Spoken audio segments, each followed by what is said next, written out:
Hello, everybody. Welcome back to BBB Sharing. This is Joshua, and today I have Dave and Pat. How are you guys doing? We're good. Doing well. Good. So, I know nothing about you guys. Tell me a little bit about what you guys do, who you are. Sure.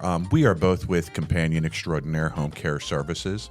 What we do is we provide care to folks in their homes as they age in place. So for folks who don't want to go to an institutionalized care setting and wish to remain in their home or their residence, but do need assistance, we go in and we can provide care aids that will help them do things like get dressed, prepare meals, prepare them for bed, et cetera, a little bit of light housekeeping so that folks can remain independent and with dignity in their homes as they age. Oh, that's awesome. What are some of the things you see when people don't want to go to the living facilities? Well, it's changed, especially since 2020 and the us being hit with COVID. Before then, it was about 50% of folks wanted to remain at home, and age. Other folks were looking for maybe going into a community where they could socialize more, et cetera, with folks their age, have planned activities, that sort of thing. And then when COVID, struck us, it really changed the dynamics of what people were looking for as they aged. Unfortunately, what they saw and what they remember from COVID is people who were in facilities got locked in. Their families weren't allowed to visit. It was almost, they viewed it almost as a sentence. God, yeah. And a loss of complete independence because they had no control over what they could do on a daily basis, who they could see on a daily basis. Families were locked out.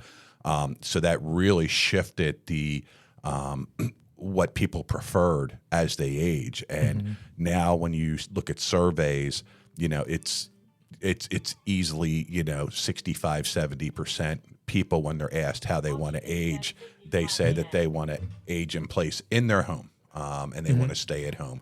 Another piece of that too is people work, for a living. They raise a family in their home. To them, owning their home and actually not having a mortgage anymore is something that many people work for their entire lives, To them, that means something, especially the generation now that, is 70, 80, 90 plus. Owning a home really means something to them. And to have to leave that home, it's an emotional, experience for them. So they do prefer to stay in that home where they feel safe, they feel secure, they feel it's someplace that they've built their lives around. And prefer to stay there. That makes sense. Yeah, especially you're familiar with the place, where things are. Going into a completely new area is daunting. Right, So exactly. that ease of mind is definitely there.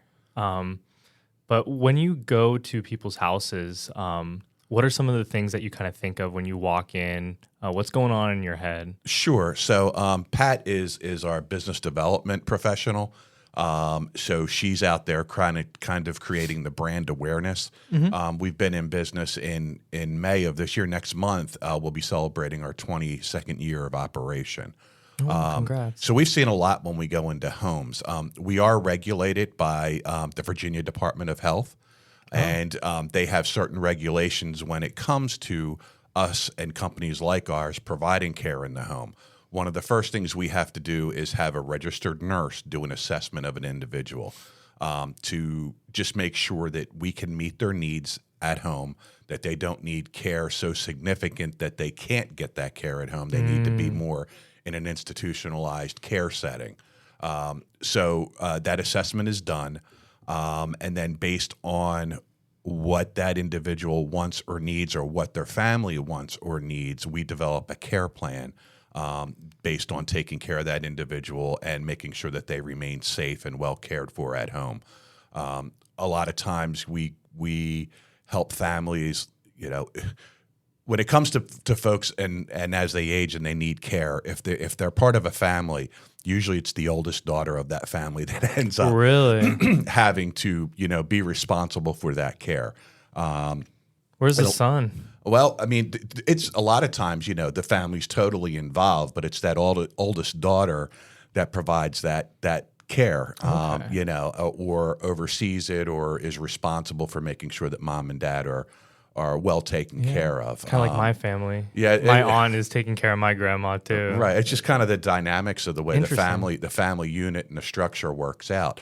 A lot of times that oldest daughter or other family member has to work full time. They may have a family of their own, and here now there's a significant change in mom or dad or both, and then now they have this burden, where they have to make sure mom or dad are safe and well taken care of.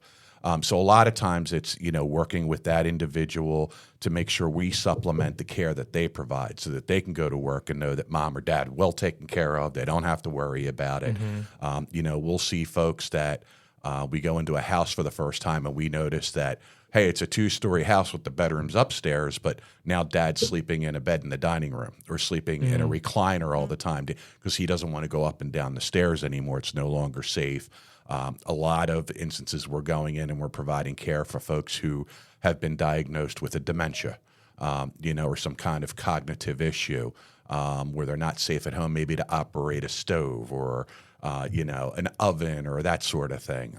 Or maybe they're just, mildly forgetful, and we need to be there to make sure that they're preparing meals or we're preparing meals for them, providing, hey, it's, Joshua, it's time to take your medicine, we're going to have lunch and you need to, so it's that sort of care that we're providing on a daily basis. So we do see a lot when we first walk into someone's home. It could be anything from somebody with a meticulous home to somebody who's hoarding. And we have to deal with that issue. We work with other professionals that specialize in that to help that person, because if someone's hoarding and they have a lot of materials around the houses, boxes, papers, this, that, it's a fall hazard, right? It's a trip hazard. So we want to eliminate those issues, again, with the main goal of keeping the individual as safe as we possibly can in their home. Yeah, I didn't know how much really went into that, because it's really not only just going into someone's house and taking care. It's really incorporating yourself in that family and making sure that everyone else is like, knows what's going on. This is what we're doing. And, you're just part of it now. That's, you hit the nail right on the head. Our tagline actually is, we're the family you choose. So, there you go. Okay.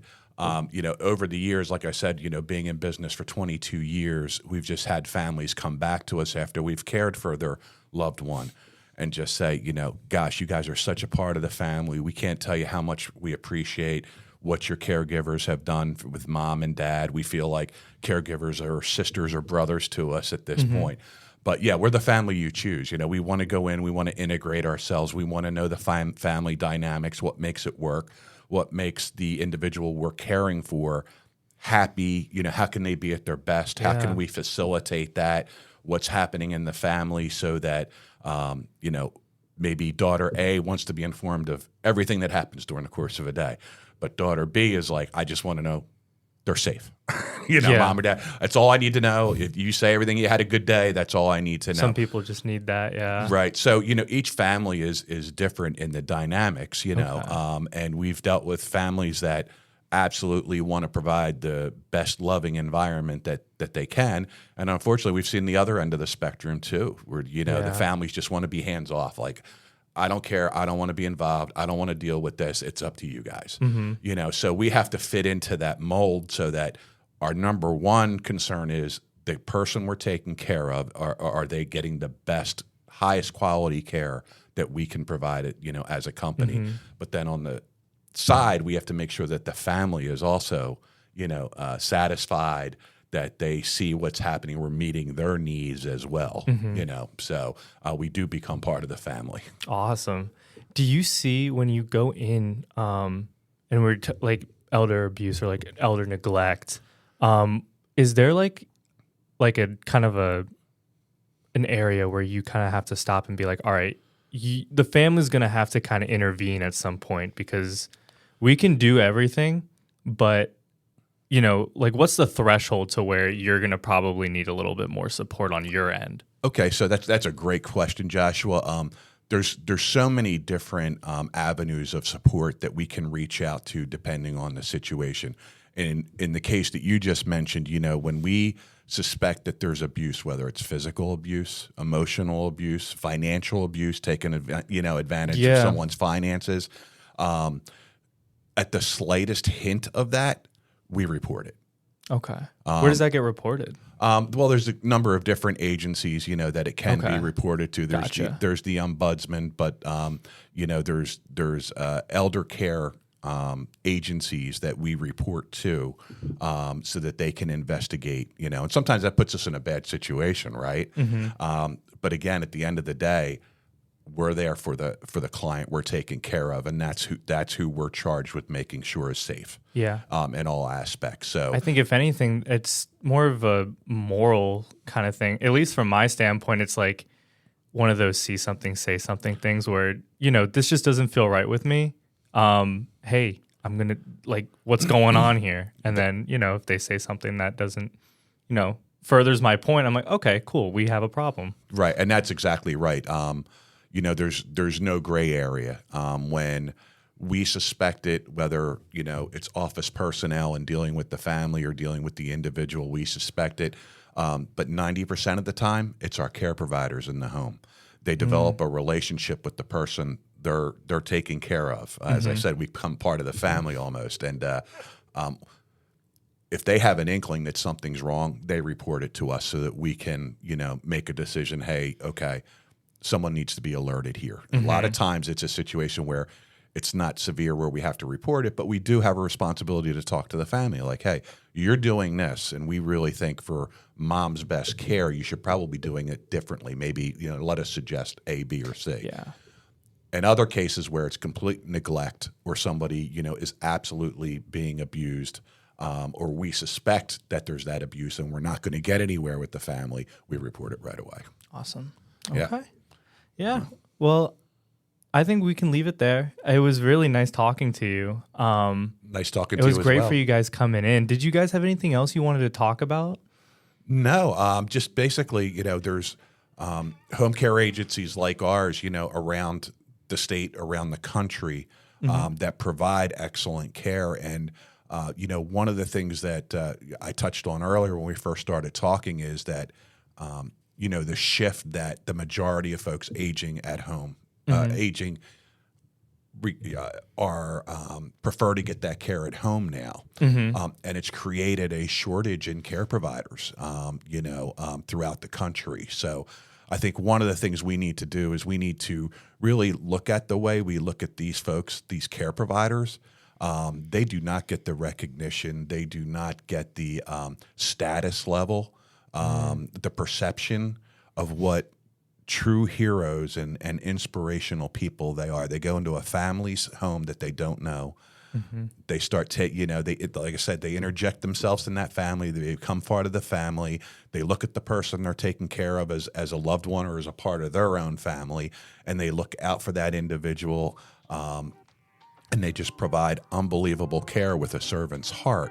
And as a society, we look at care providers, and child care providers as the low end of the totem pole in society, and they're really not. And we really need to elevate the perception of these individuals that take care of folks on a daily basis and recognize them for the very truly special people that they are. And I think if we're able to elevate that perception and show the community how valuable these individuals are, I think that will entice more people to do this type of work going forward.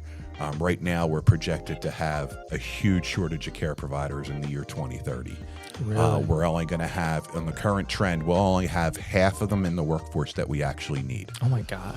So as I age in place, that's a concern, right? So we really need to elevate the stature of those individuals, and they're as big a part of the community and wellness and keeping people safe as any other medical professional. I don't care what kind of doctor you may have. Yeah.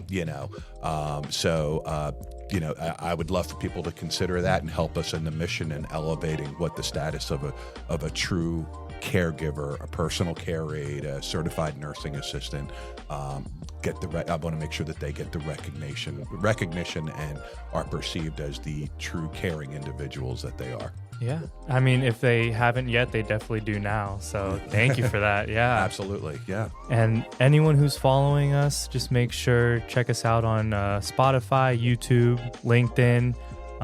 Check out their company. Say it one more time. It's Companion Extraordinaire Home Care Services. Okay. And what's your number? It's 804-752-2205. You can also find us on the internet at www.cenninc.com. Beautiful. All right. You guys enjoy the rest of your day. Thanks, Joshua. Thank you.